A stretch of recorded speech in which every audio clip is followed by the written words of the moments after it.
Hello hello, j'espère que vous allez bien, je suis trop contente de vous retrouver aujourd'hui pour une nouvelle vidéo.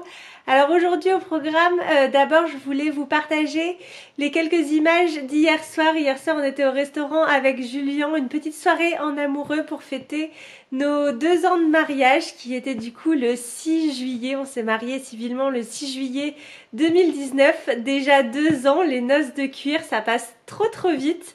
Mais du coup, Julien avait réservé dans un des restaurants des sources de Caudalie à Martillac, c'est pas très loin de chez nous et franchement c'était super, vraiment un moment incroyable. Je vais vous partager les quelques petites vidéos qu'on a faites hier.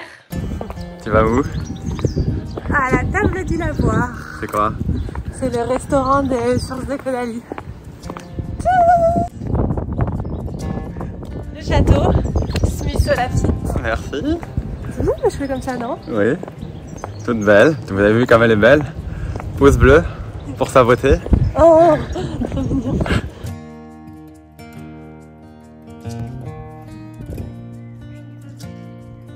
Oui, il a choisi la bonne table, l'oiseau. On est trop bien. Comme Là. c'est calme et paisible. On est trop bien avec vue sur le château là. J'aime trop là tout ça, c'est trop joli.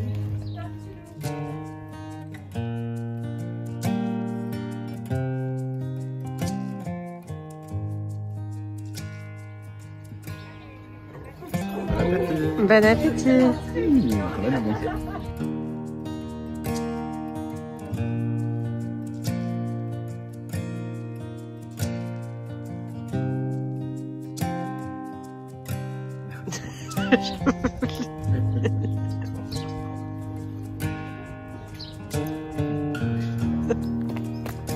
Ah bah il arrive, l'autre aussi, il sait qu'il pourrait avoir quelque chose.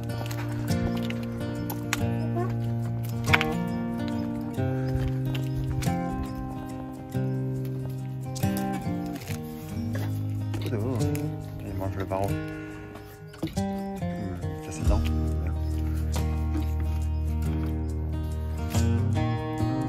Il a un peu les cheveux devant les yeux. Oui. C'est bon le bois? C'est des moustiques. Hein? Il est bon le bois? Oh oui. Ouais. J'espère que j'aurai réussi à vous transporter avec ces quelques petites vidéos. C'était vraiment une super soirée et un super lieu, un super restaurant. On va régulièrement aux sources de Caudalie pour aller se balader, c'est notre sortie du dimanche. Mais on n'avait jamais mangé là-bas et le restaurant La Table du Lavoir, du coup, c'est vraiment validé à 200%. C'est pas complètement donné, c'est quand même un bistronomique, mais ça vaut le coup. C'est hyper paisible au milieu de la nature, des vignes. Le restaurant, du coup, c'est un ancien lavoir. Il y a le lavoir qui est tout autour de la terrasse. Il y a de l'eau qui coule, les petits canards, les petits oiseaux. On y était au coucher du soleil. Franchement, c'était vraiment magnifique. Donc, je ne peux que vous le recommander si vous êtes dans la région et que vous avez quelque chose à fêter. Mais donc, voilà pour notre petite soirée d'hier soir. Et aujourd'hui, je voulais vous partager notamment ma pile à lire de l'été. Vous savez peut-être, j'ai un deuxième compte Instagram qui s'appelle Club de lecture de Sophie où je partage mes lectures. Vous voyez ma grande bibliothèque derrière moi. Mais c'est vrai que ces derniers temps, j'ai pas beaucoup lu.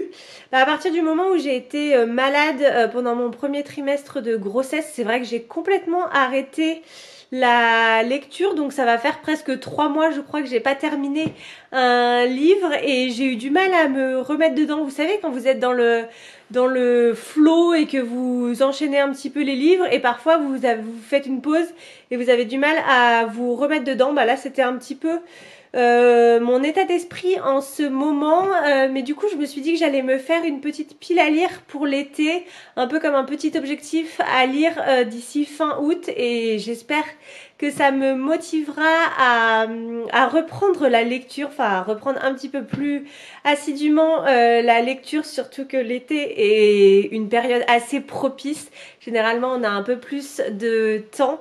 Donc c'est idéal et ça me permettra de vous partager mes prochaines lectures et les livres parce que j'en ai plein dans ma bibliothèque, enfin pas plein, mais j'en ai quand même pas mal que je n'ai pas encore lu. Donc je vais vous partager ça.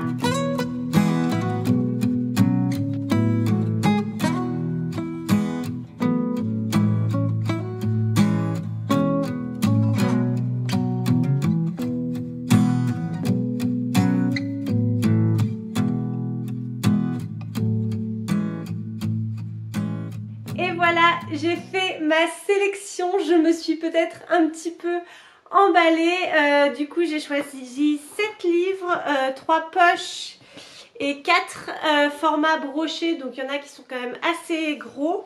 Je ne sais pas combien ça fera de pages au total, mais voilà, un objectif ambitieux pour ma pile à lire de l'été. Ce que je vais faire, c'est que je vais vous lire le résumé de chacun des 7 livres que j'ai choisis dans ma pile à lire de l'été. Ça pourra éventuellement vous donner des idées pour vos prochaines lectures. Donc installez-vous confortablement, prenez un petit thé froid ou chaud en fonction du moment où vous regardez cette vidéo et c'est parti. Alors le premier que j'ai choisi, c'est celui-ci, Le Messager de L.P. Hartley aux éditions 10-18. J'aimais bien la couverture, je la trouve toute douce, toute jolie. Alors, été 1900, campagne anglaise du Norfolk. Déjà, ça commence bien.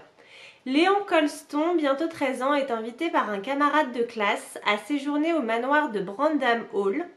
Issu d'un milieu social modeste, il découvre avec fascination le monde des aristocrates, un monde dont il peine à comprendre les codes. Heureusement, Marian, la jeune fille de la maison, le prend sous son aile. Trop heureux d'être dans ses bonnes grâces, il accepte d'être son messager. Mais ce n'est pas à son respectable fiancé que la belle adresse ses missives secrètes, et Léon se trouve bientôt au cœur d'un triangle amoureux qui le dépasse. L'été avance, la chaleur monte et la tragédie inéluctable se met en place. Ça me tente trop, c'est une époque que j'adore. Le mélange aristocratie et milieu social plus modeste, j'aime beaucoup aussi ce sujet-là. Donc voilà, celui-là il va beaucoup me plaire, c'est sûr. Le deuxième c'est celui-ci, on l'a beaucoup vu. Le cercle des derniers libraires de Sylvie Baronne, je sais pas comment on dit. Voilà, clairement la couverture j'adore, c'est typiquement le genre de livre qui me tente beaucoup. Je vais vous lire le résumé. À Saint-Flour, Emma est une jeune libraire dynamique. Créatrice d'une association de défense de la librairie indépendante, le Cercle des derniers libraires. Victime d'un accident de vélo, Adrien Darcy n'est pas prêt de se remettre en selle. Mais quand le rédacteur en chef de La Montagne lui propose de mener l'enquête sur de mystérieux meurtres commis sur des libraires, le jeune homme, d'abord réticent, accepte de relever le défi. Premier indice, les 3 victimes appartenaient au Cercle des derniers libraires. Qui se cache derrière cette association? Qui lui en veut au point d'en supprimer ses membres? C'est ce que Darcy compte bien découvrir. Trop bien! L'Agatha Christie de la Haute-Auvergne a encore frappé. Trop bien, ça me tente trop. Ensuite, Agatha Raisin, je vous en avais déjà parlé plusieurs fois. J'avais beaucoup aimé le premier, ça se lisait super bien. Et finalement, j'ai pas continué. Pourtant, j'ai continué à acheter les livres. J'en suis... Dans ma collection, j'en suis au 9e. Je trouve que les tranches sont très jolies. Vous ne voyez pas. Les tranches sont très jolies et j'adore avoir des collections dans ma bibliothèque. Donc je les achète d'occasion. Enfin, pas celui-ci en l'occurrence, mais je pense que les suivants, je les ai achetés d'occasion. Donc ça, c'est le tome 2 qui s'appelle Remède de cheval. Ça sert à rien que je vous lise le résumé de celui-ci, mais Agatha Raisin, c'est des enquêtes qui se passent dans le sud de l'Angleterre, avec du coup Agatha Raisin qui est la personnage principale, qui était une publicitaire à Londres et qui se retrouve à avoir acheté une maison dans les Cotswolds, dans la campagne anglaise, un petit peu paumée, et qui se retrouve dans chaque livre au cœur d'une enquête. Donc voilà, le premier c'était La quiche fatale, j'avais adoré et clairement une lecture parfaite pour l'été. Donc j'ai hâte de me replonger dans les petits cottages et dans cette petite enquête. Ensuite, le 4e livre, Virginie Grimaldi, son dernier livre, Les Possibles aux éditions Fayard. Virginie Grimaldi, j'adore. J'ai lu toutes ses publications.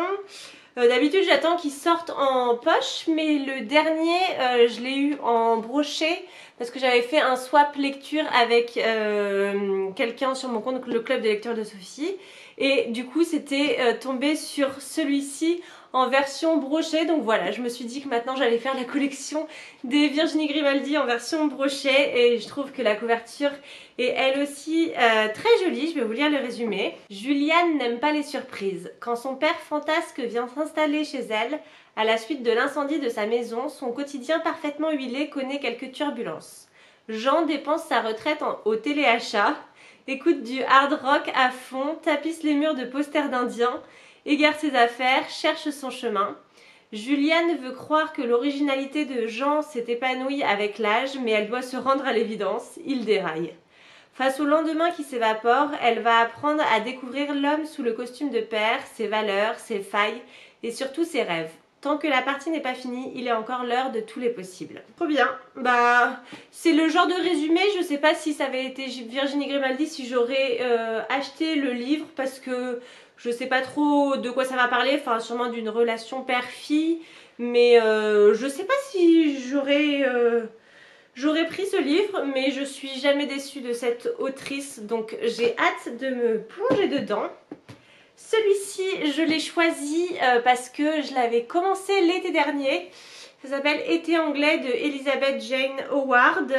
J'avais commencé l'été dernier, mais je m'étais arrêtée. Il y avait beaucoup de personnages, mais finalement, je m'étais arrêtée page 172.